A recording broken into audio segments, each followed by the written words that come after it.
है उसका नाम है ज्यूरिसडिक्शन। क्या नाम है इसका? ज्यूरिसडिक्शन। हमने इसमें पढ़ना है टेरिटोरियल और पेक्यूनियरी ज्यूरिसडिक्शन। ठीक हो गया। टेरिटोरियल ज्यूरिसडिक्शन जो होता है वो क्या है, टेरिटरी से रिलेट करता है। उसके बाद पेक्यूनियरी ज्यूरिसडिक्शन जो होता है वो पैसों के मामला से डील करता है।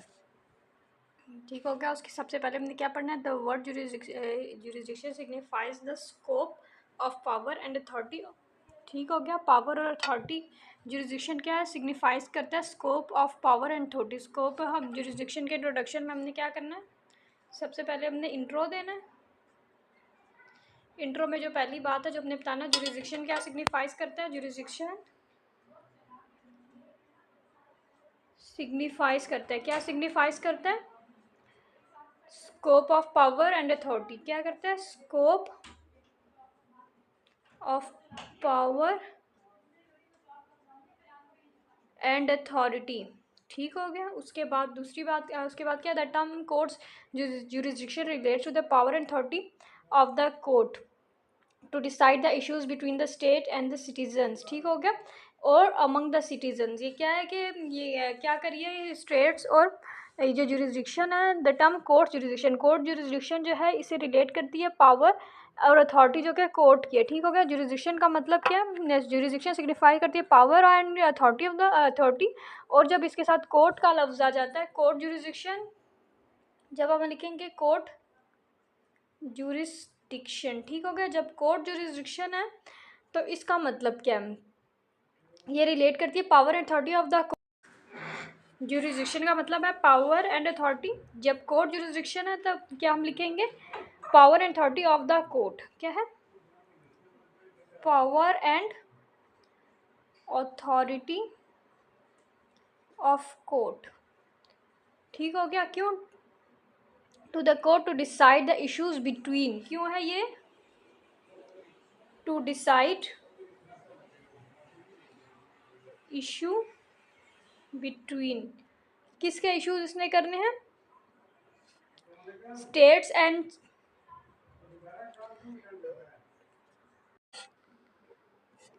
किसके बिटवीन इश्यूज हैं, स्टेट एंड सिटीजन। ठीक हो गया। स्टेट और सिटीजन के दरमियान के इश्यूज, और क्या, और अमंग द सिटीजन्स या अमंग द सिटीजन्स या सिटीजन्स के जो आपस के हैं वो exercise of is judicial function. ठीक हो गया। ये एक्सरसाइज करना है इसका जुडिशियल फंक्शन। उसके बाद क्या, civil courts have jurisdiction to try all suits. जब हम सिविल कोर्ट पढ़ेंगे, जब इसी में इंट्रोडक्शन में ये सिविल कोर्ट की जुरिसडिक्शन क्या है, टू ट्राई ऑल सूट्स।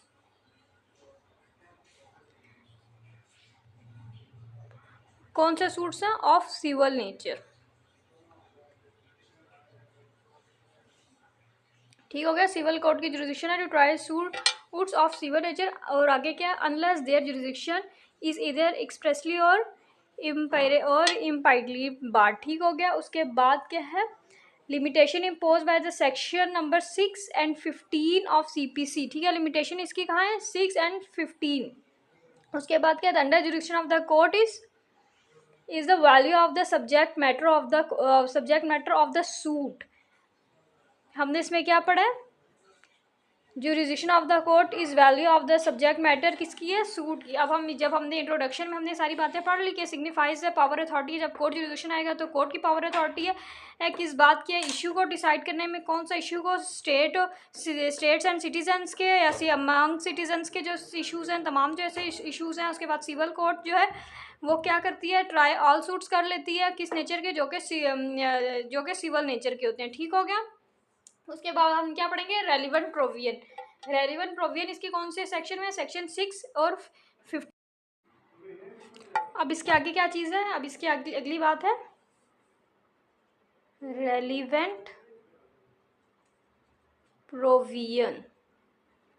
इसकी रेलिवेंट प्रोविजन कौन सी है, सेक्शन 6, उसके बाद 15 से 20 तक। किस चीज़ के, CPC के। सेक्शन 6 उसके बाद 15 से 20 तक CPC के, ठीक हो गया। उसके बाद हमने क्या देखना है, क्रॉस रेफरेंस। पहले हमने रेलिवेंट प्रोविजन देखी 6, उसके बाद 15 से 20 तक। रेलिवेंट प्रोविजन के बाद हमारे पास बात आती है क्रॉस रेफरेंस की। क्रॉस रेफरेंस क्या है, सूट वैल्यूएशन एक्ट 1887 में इसमें दो हैं क्रॉस रेफरेंस हमारे पास। नंबर 1 है सूट वैल्यूएशन एक्ट 1887 और दूसरा क्या, West Pakistan civil code ordinance, civil code West Pakistan civil code था, sorry, West Pakistan civil codes ordinance. कौन सा ऑर्डिनेंस, 1962 का है ये, ठीक हो गया। उसके बाद हमने मीनिंग ऑफ जुरिसडिक्शन पढ़ना है। हमारी अभी कितनी हेडिंग होगी, पहली हेडिंग होगी इंट्रोडक्शन की, दूसरी हमारी होगी रेलिवेंट प्रोविजन की। रेलिवेंट प्रोविजन में ही हमने क्रॉस रेफरेंस पढ़ा, और तीसरी हेडिंग हमारे पास कौन सी आ गई, मीनिंग की। जब हम मीनिंग की हेडिंग देंगे तो इसमें हमने दो मीनिंग बताने हैं, एक लिटरल मीनिंग और हमने लीगल मीनिंग। लिटरल मीनिंग क्या है इसका, लिटरल मीनिंग हम देख रहे हैं, इसमें क्या है, टर्म जुरिसडिक्शन जो है उसका मतलब है पावर, राइट और authority to take cognize and decide, क्या क्या करना, कॉग्नाइज करना और डिसाइड करना, any matter according to law, ठीक हो गया। उसके limit and territory within which authority may be exercised control, ठीक हो गया। लिटरल मीनिंग में हमने इसमें क्या पढ़ना है, द टर्म jurisdiction मीन्स, ठीक है। टर्म jurisdiction का मतलब क्या है ये अब हम देखें, द पावर, राइट और अथॉरिटी, क्या करने के लिए, to take cognizance and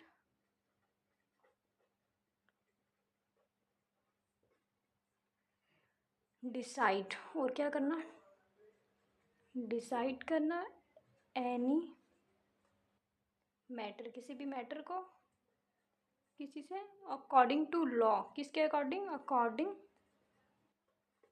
to law, ठीक हो गया। उसके बाद क्या, the limit and territory, the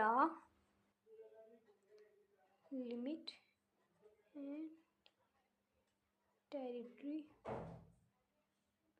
with in which authority may be exercise, ठीक हो गया। किस में, with in which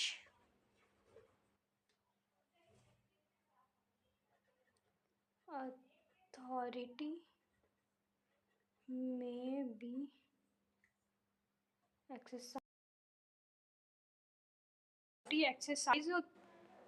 authority exercise, और दूसरी बात क्या है, अथॉरिटी एक्सरसाइज में भी एक्सरसाइज और कंट्रोल, ठीक है। अथॉरिटी क्या कहते हैं, एक्सरसाइज और कंट्रोल। हमने क्या पढ़ा, जुरिसडिक्शन मतलब है पावर, राइट और अथॉरिटी जो रिकॉग्नाइज करती है और डिसाइड करती है किसी भी मैटर को लॉ के मुताबिक, और जो हमारी लिमिट है, टेरिटरी है, वो जुरिसडिक्शन में, मतलब हमारी जो जुरिसडिक्शन है उसकी टेरिटरी में होना चाहिए, ठीक है। ये हमारा क्या है, जुरिसडिक्शन। जुरिसडिक्शन का मतलब है कि हम कौन सी चीज़ कहाँ तक हो सकती है।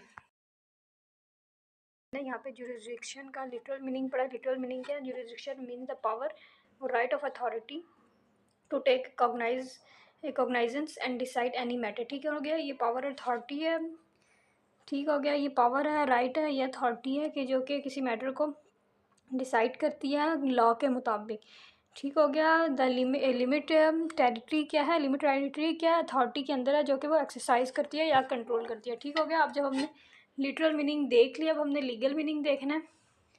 लीगल सेंस में इसका मतलब क्या होगा, लीगल मीनिंग में ये है, by jurisdiction it means authority which a court has to decide, क्या मतलब है, अथॉरिटी है, कौन सी है, which court has to decide. ठीक हो गया। उसके बाद क्या है, क्या डिसाइड है, to decide matter, authority which है court has to decide matter. ठीक हो गया। That are litigated before it और टेक कॉग्नाइज और matter presented to a formal way for its decision. ठीक हो गया। कौन सा है, सबसे पहले तो जुरिडिक्शन का मतलब क्या, अथॉरिटी है, कौन सी है, कोर्ट की है, which a court has to decide, वो कौन सी अथॉरिटी है जो कोर्ट डिसाइड करेगी, कौन क्या डिसाइड करेगी, मैटर, वो कौन से हैं, दैट आर, अब वो कौन से हमने वो देखने हैं, that are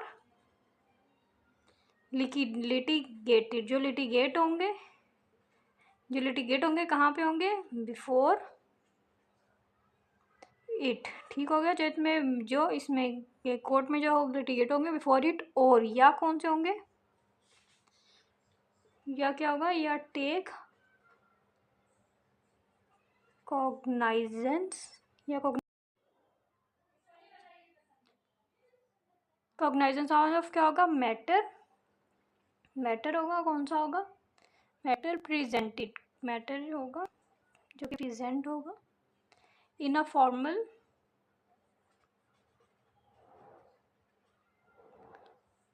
way for its decision, way formal, जो कि फॉर्मल वे भी होगा, क्यों होगा, फॉर इट्स डिसीजन। ये हमारा कौन सा मतलब है, लीगल मीनिंग। पहले हमने लिटरल मीनिंग पढ़ा, इसका लिटरल मीनिंग क्या था, इसका मतलब पावर अथॉरिटी था। ठीक हो गया, जो कि कॉग्नाइजेंस होगा और डिसाइड करेगा मैटर को लॉ के मुताबिक, और लीगल मीनिंग क्या, अथॉरिटी है जो कि कोर्ट को क्या करेगी, डिसाइड करेगी, उन जो कि जो कि लिटिगेटेड होंगे या कॉग्नाइजेंस ऑफ मैटर को प्रेजेंट करेगी इन किस वे में, फॉर्मल वे में। ठीक हो गया, किस चीज़ के लिए, फॉर इज डिसीजन। ठीक हो गया। अब हमने क्या पढ़ना है, अब हमने काइंड्स ऑफ का, अब हमने इसकी डेफिनेशन पढ़नी है। डेफिनेशन में इसकी क्या लिखा है, हम डेफिनेशन पहले देख लेते हैं।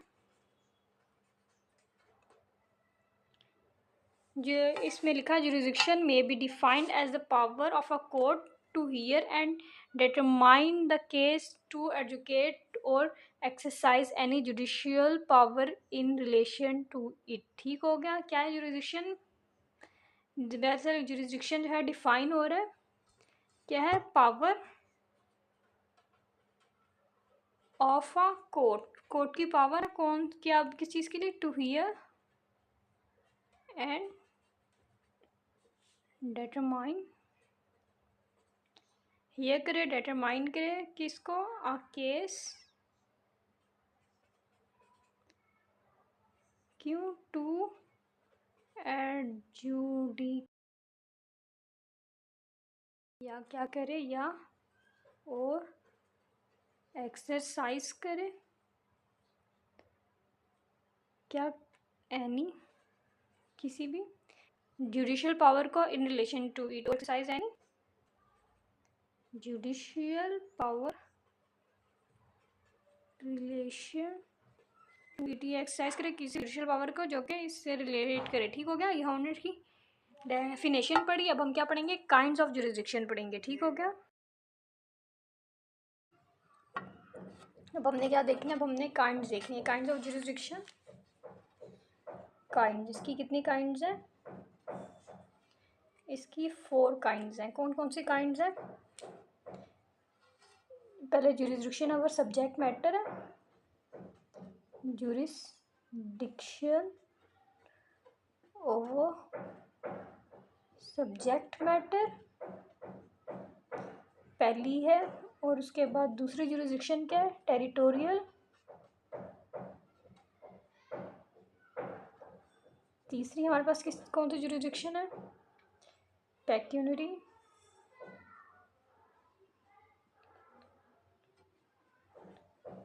चौथी हमारे पास क्या है, पर्सनल। ठीक हो गया। हमारे पास 4 जुरिसडिक्शंस हैं, और हमने इसमें कौन सी, हमारे सवाल में हमारे इम्पॉर्टेंट है टेरिटोरियल और पेक्यूनरी जुरिसडिक्शन। ठीक हो गया। 2019, 18, 17 की सप्लीमेंट्री, 16 की सप्लीमेंट्री, 16 के एनुअल, 2018 के एनुअल, 2015 के एनुअल, 2013 के एनुअल, 2011 के एनुअल, और 2010 के एनुअल में हमारा ये सवाल आ गया टेरिटोरियल और पेक्यूनियरी जुरिसडिक्शन का। ठीक हो गया। उसके बाद हम मीनिंग पढ़ेंगे, इसका मतलब क्या है। मीनिंग किसका भी हमने पढ़ना है, पेक्यूनियरी का। मीनिंग क्या है, सबसे पहले ब्लैक लॉ डिक्शनरी में बताया गया इसका मतलब। ब्लैक लॉ में क्या बताया गया, jurisdiction over a case arising in or involving person residing within a defined person. क्या चीज़ है इसमें, हमें क्या बताई गई है, अराइजिंग और इन्वॉल्विंग के बताने में। अराइजिंग और इन्वॉल्विंग पर्सन, ठीक है। कहाँ पे, रिजाइडिंग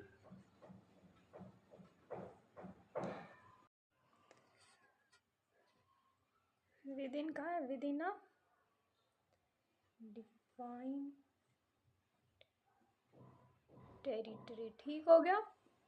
मतलब क्या, टेरिटरी जुरिसडिक्शन में क्या है, हमें टेरिटरी के बारे में होगा कि वो मखसूस जगह के बारे में, कौन सी जगह है, इसके बारे में हमें टेरिटरी जुरिसडिक्शन में। मतलब territory jurisdiction relates to territory, मतलब कि वो हमें जगह के बारे में बताते हैं। उसके बाद प्लेस ऑफ सुइंग, जब हम ये पढ़ेंगे टेरिटरी जुरिसडिक्शन तो इसमें केस कहाँ होगा, प्लेस ऑफ सुइंग, मतलब कहाँ सू हो सकता है।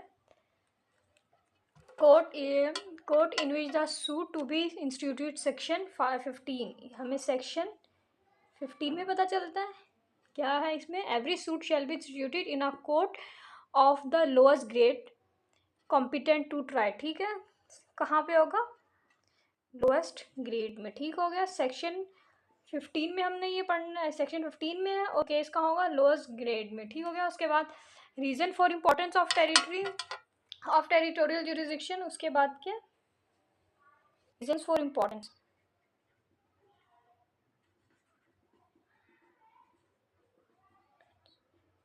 वो क्या है, 4 रीजन्स है। सबसे पहली बात है to collect evidence,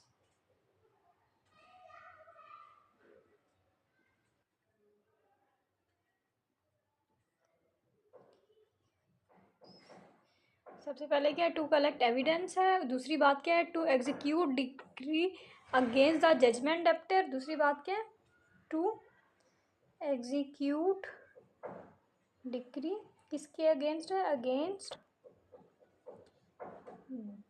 judgement debtor. ठीक हो गया। अगेन अब जब हम तीसरा पॉइंट देख रहे हैं, तीसरी में क्या है, to know the circumstances of the case. तीसरी बात क्या है, to know circumstances of the case. ठीक हो गया। और इसकी चौथी और आखिरी बात क्या होगी, convenience of the parties, convenience to the parties के कन्वीनियंस होगी।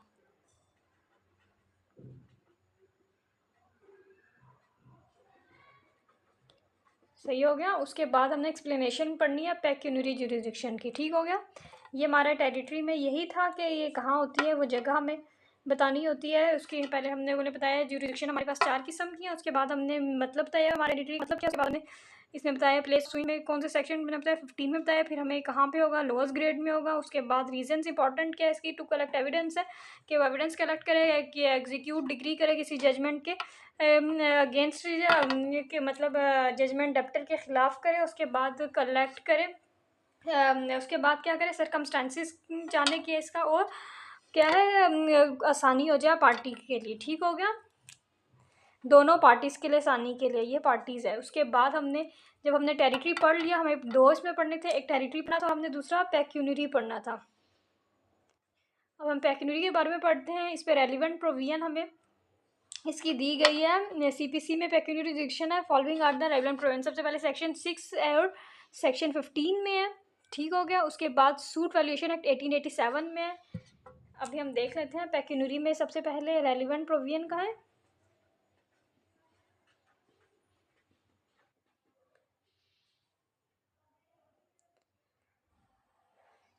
Following are the relevant provision of CPC pecuniary of courts. ठीक है, पेक्यूनियरी ऑफ कोर्ट्स।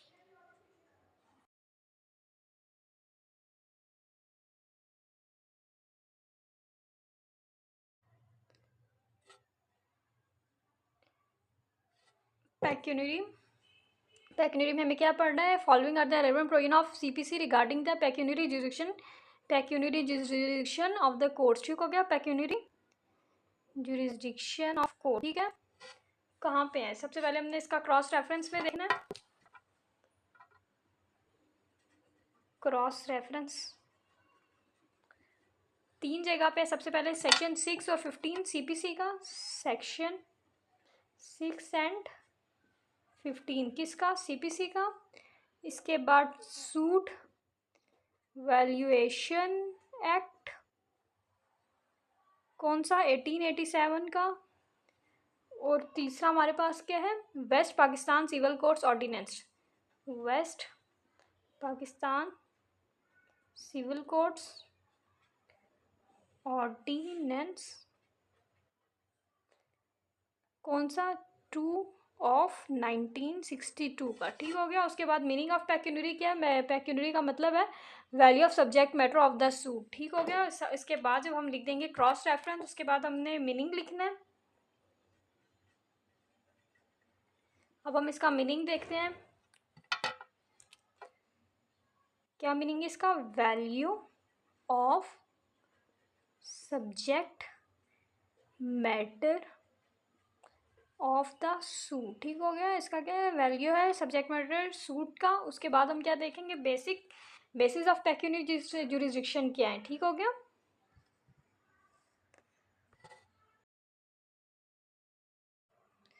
अब जब हम बेसिस ऑफ पेक्यूनरी जुरिसडिक्शन देखें तो वो क्या है, वो है value of subject matter of the suit. वो क्या है, value of subject matter of suit, इसकी क्या है, बेसिस। उसके बाद हम क्या करेंगे, उसके बाद हमने देखना है डिटर्मिनेशन ऑफ पेक्यूनरी जुरिसडिक्शन क्या है। अब इसकी डिटर्मिनेशन की बारी है। डिटर्मिनेशन वो कैसे हमें पता चलेगी, वो पता चलेगी द सूट वैल्यूएशन एक्ट 1887, वो दो हैं पेक्यूनरी, ये है pecuniary jurisdiction of the court shall be determine. कैसे डिटरमाइन होंगी, दो बातों से, एक दो, पहली बात है the suit valuation act 1887, suit valuation act 1887, और दूसरी चीज़ क्या है, West Pakistan civil court ordinance 2 1962। दूसरी बात क्या डिटर्मिनेशन के लिए, West Pakistan civil courts ordinance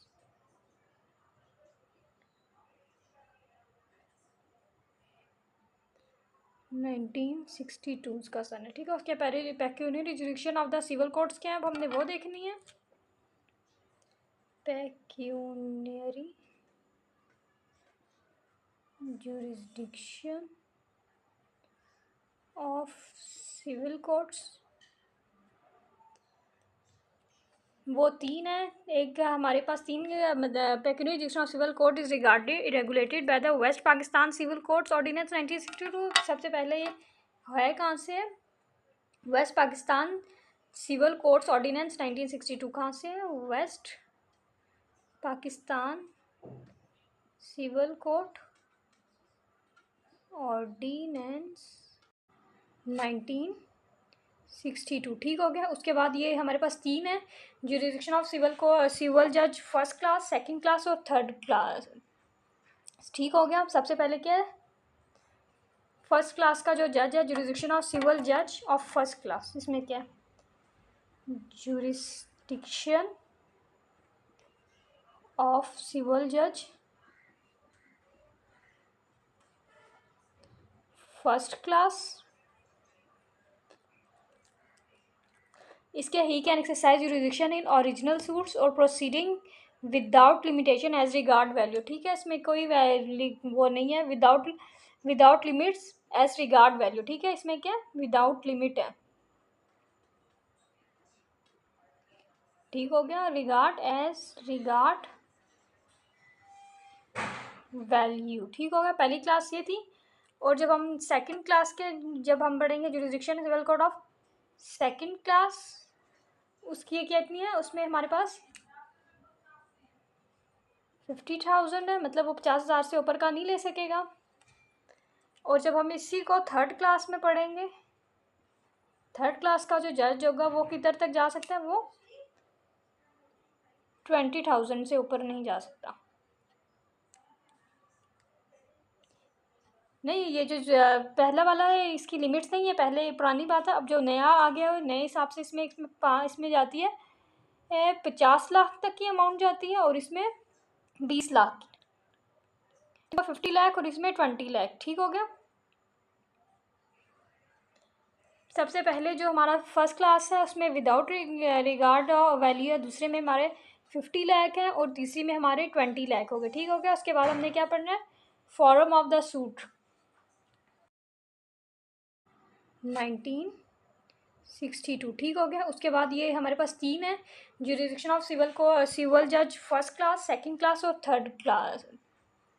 ठीक हो गया। सबसे पहले क्या है, फर्स्ट क्लास का जो जज है, ज्यूरिडिक्शन ऑफ सिविल जज ऑफ फर्स्ट क्लास, इसमें क्या है, ज्यूरिडिक्शन ऑफ सिविल जज फर्स्ट क्लास, इसके ही can exercise jurisdiction in original suits or proceeding without limitation as regard value. ठीक है, इसमें कोई वो नहीं है, without limits as regard value. ठीक है, इसमें क्या विदाउट लिमिट है।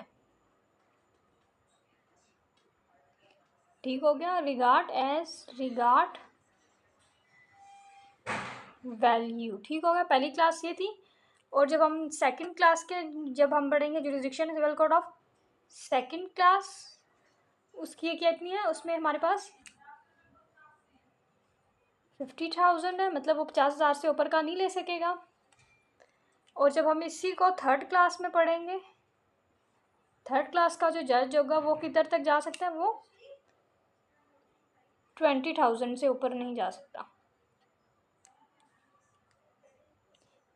नहीं, ये जो पहला वाला है इसकी लिमिट्स नहीं है, पहले पुरानी बात है। अब जो नया आ गया है नए हिसाब से इसमें जाती है 50 लाख तक की अमाउंट जाती है, और इसमें 20 लाख की, 50 लाख, और इसमें 20 लाख। ठीक हो गया। सबसे पहले जो हमारा फर्स्ट क्लास है उसमें विदाउट रिगार्ड वैल्यू है, दूसरे में हमारे 50 लाख है, और तीसरी में हमारे 20 लाख हो गए। ठीक हो गया। उसके बाद हमने क्या पढ़ना है, फॉर्म ऑफ द सूट। अब हम देखेंगे फॉर्म ऑफ सूट क्या होंगे। Form of suit. ठीक हो गया। पहले क्या, every suit is to be instituted in the court of the lowest grade. पहले बात क्या हमें बताइए, हर सूट होगा कहाँ पे होगा, लोएस्ट ग्रेड में होगा। सबसे छोटा कोर्ट ऑफ लोएस्ट ग्रेड में होगा, मतलब जो सबसे छोटी कोर्ट होगी ना उस पे होगा।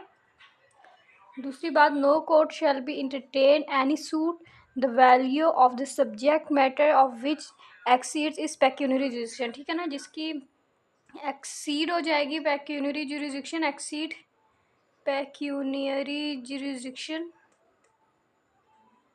कोई भी कोर्ट वो केस नहीं लेगी जिसकी जितनी जुरिडिक्शन है पेक्यूनरी वो उतना ही लेंगी। उसके बाद no court shall be detain any suit which regard subject matter thereof has been expected from miss cognizance. ठीक हो गया। और वो कभी ऐसा नहीं लेगी जो कि एक्सपेक्ट करेगी फ्रॉम मिस कॉग्नाइजेंस को। ठीक हो गया।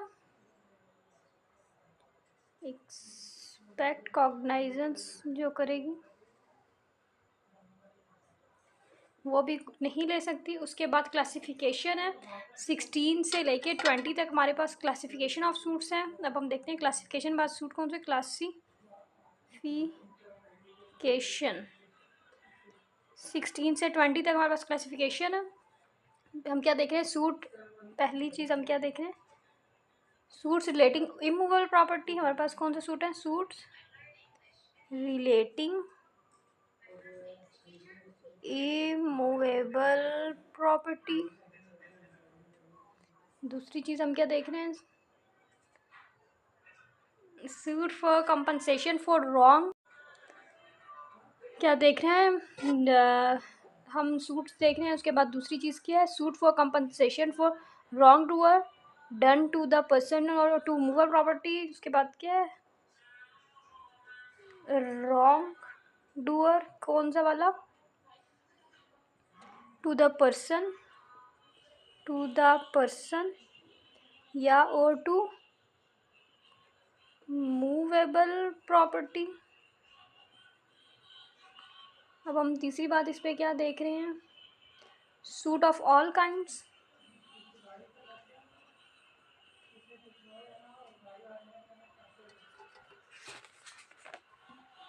ये तमाम सूट हमने देखने हैं। उसके बाद है हमारे पास जो आता है suit relating to the movable property.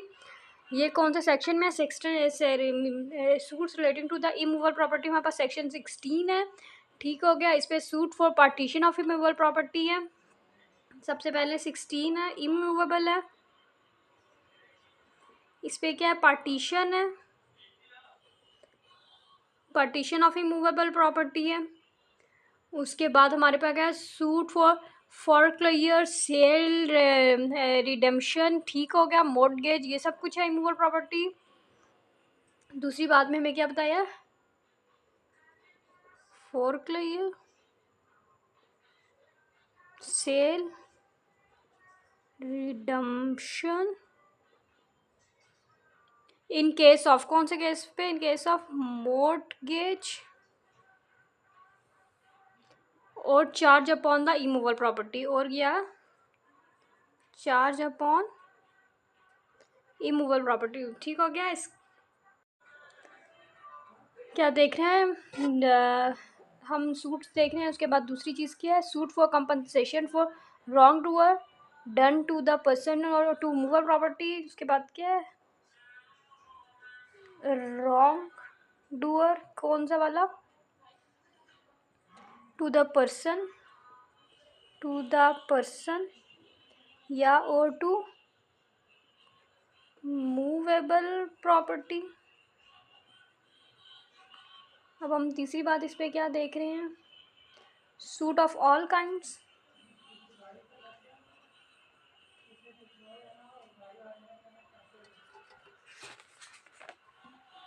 ये तमाम सूट हमने देखे हैं। उसके बाद है हमारे पास जो आता है suit relating to the movable property.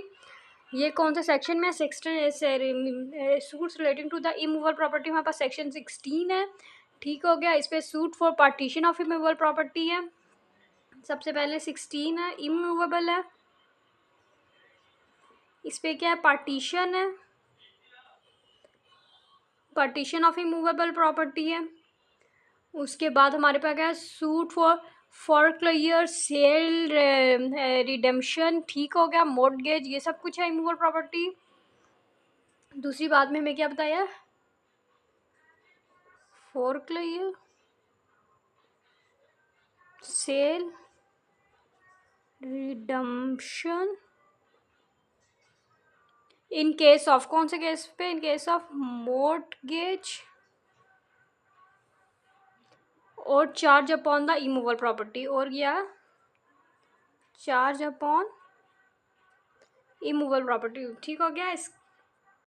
अब इसके बाद हमने क्या देखना है, डिटर्मिनेशन करती है और determination of any other right or interest of immovable property. Any other right or interest किसका, इमूवेबल प्रॉपर्टी का। ठीक हो गया। उसके बाद क्या है, फॉर कंपनसेशन किसका, for wrong to immovable property. इसके बाद कंपनसेशन किसका, इमूवेबल प्रॉपर्टी का।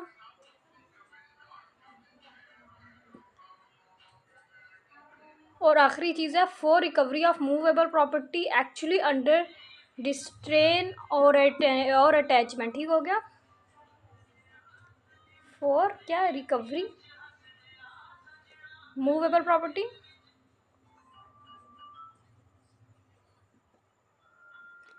वो क्या है, एक्चुअली अंडर, जो कहाँ पे है,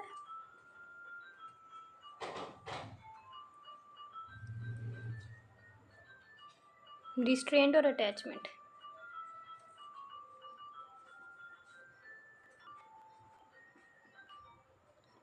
ठीक हो गया।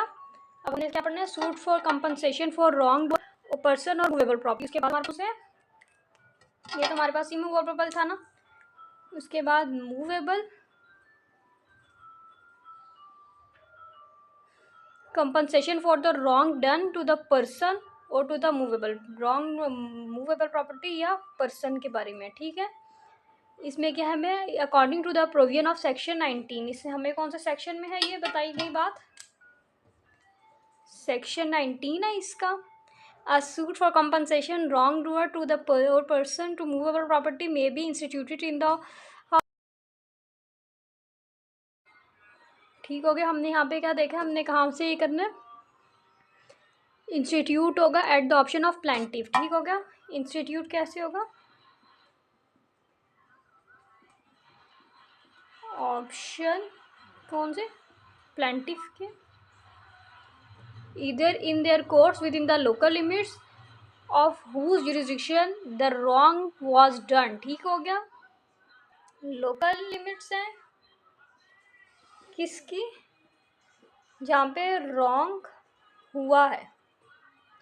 उसके बाद क्या है, the wrong is in where the defendant resides और कैरीज बिजनेस और पर्सनली वर्क फॉर अगेन, ठीक है। यह कहाँ पे है,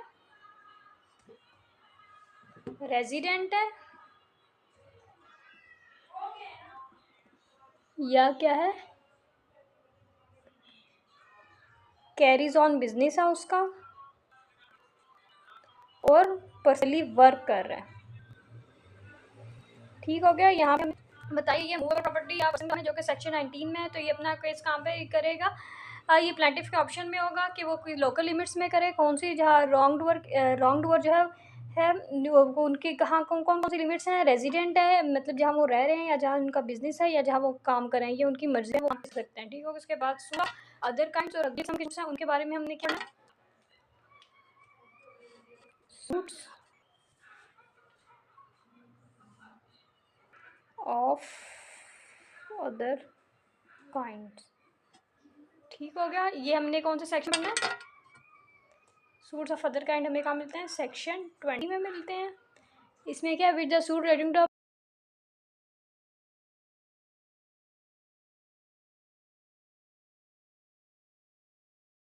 जो देख रहे हैं वो सेक्शन 20 में है, वो क्या है, suits of other kinds. Other kinds के जो सूट्स हैं वो कैसे होंगे, relating to the person action से होंगे, रिलेट किसे कर रहे हैं,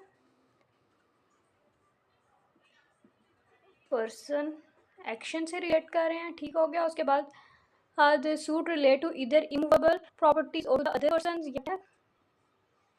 इधर इमूवेबल प्रॉपर्टी हो सकती है, और टू द पर्सन और टू द मूवेबल प्रॉपर्टी, या क्या हो सकते हैं, पर्सन हो सकती है या मूवेबल प्रॉपर्टी भी हो सकती है,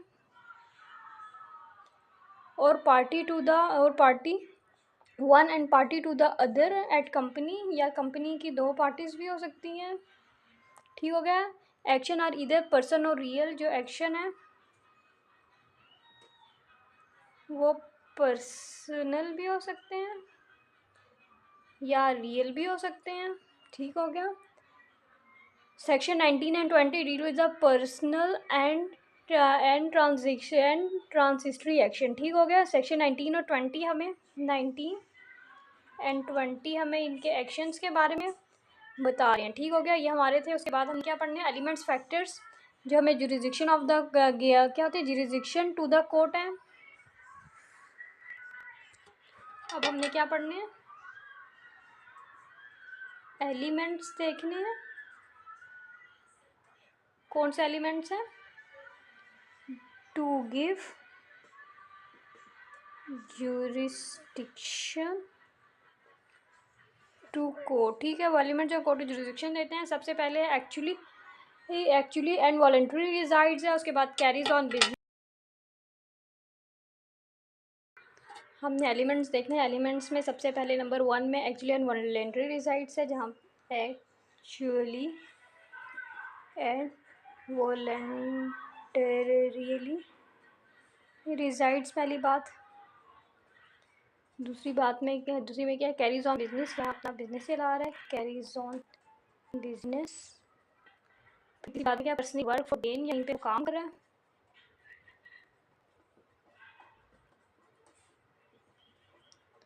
ठीक हो गया। उसके बाद हमें चौथी बात बता रहा है कॉज ऑफ एक्शन। यहाँ जहाँ पे ये जो मामला हुआ है वहाँ पर करना चाहता है। ठीक हो गया। ये हमें बताई गई है कि कहाँ का वो केस करता है, वो रह रहा है, मतलब जब वो रहता है या आज वैसे कुछ करने के लिए गया यहाँ पे यहाँ पे या वहाँ पे केस करता है जहाँ पे वो अपना काम कर रहा है, यहाँ पे केस कर सकता है जहाँ पे काम मतलब ये हुआ है। ठीक हो गया। कॉज ऑफ एक्शन हमारे पास एक वो है इम्पॉर्टेंट टर्म है सिविल प्रोसीडिंग में, डिपेंड्स करती है जो कि कॉज ऑफ जो एक्शन हुआ है उसकी वजह। ठीक हो गया। उसके बाद हमने ऑब्जेक्शन ऑफ जुरिसडिक्शन पढ़ने हैं जो कि हमें सेक्शन 21 में है। ठीक हो गया। इसके बाद हमने ऑब्जेक्शन देखने हैं, इसका सेक्शन 21 है। ऑब्जेक्शन में हमें बताया गया है कि general rule is that objection of the jurisdiction be taken at any stage. ठीक है ना। ऑब्जेक्शन जो है कभी भी लिया जा सकता है। इसका टाइम हमें क्या बताया गया है, may be taken at any stage.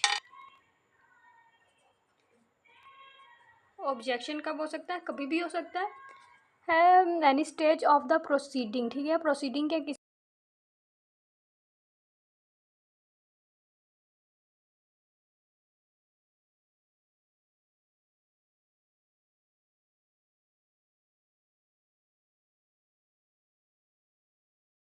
ठीक हो गया।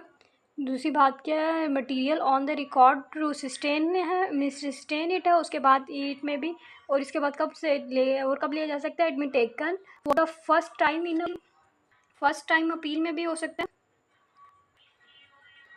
उसके अलावा कब इन सेकंड अपील, पहले में नहीं लिया तो सेकंड में भी ले सकते हैं।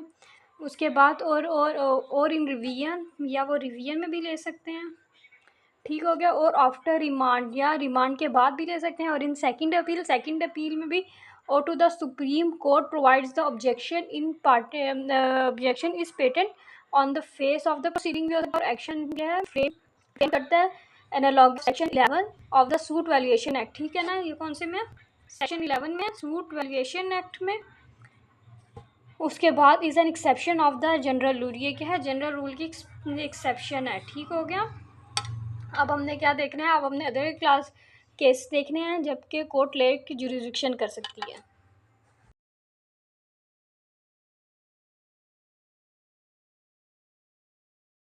सबसे पहले बात जो पढ़नी है कि द बाइस ऑफ द जज बाइस हो, या title of the foreign land हो, या डिप्लोमेटिक इम्यूनिटी हो। ठीक हो गया। क्या मतलब, पहली बात क्या है, बाइस ऑफ जज।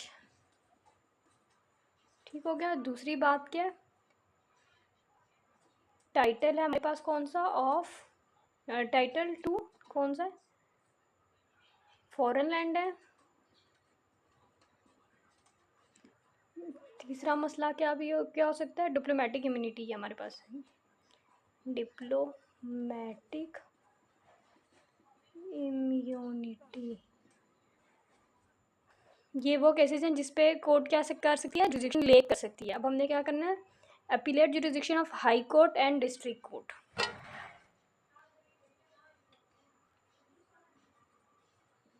Appellate jurisdiction of high court and district court. ठीक हो गया।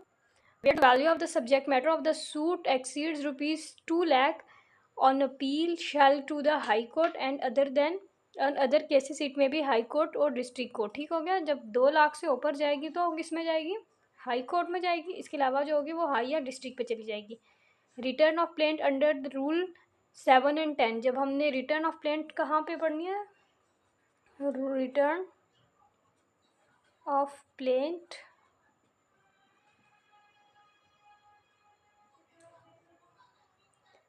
कहाँ पे है, ऑर्डर 7 रूल 10। हमें क्या है, रिटर्न ऑफ प्लेंट है। उसके बाद रिजेक्शन ऑफ प्लेंट का है, हमारी प्लेंट रिजेक्ट हो सकती है, रिजेक्शन।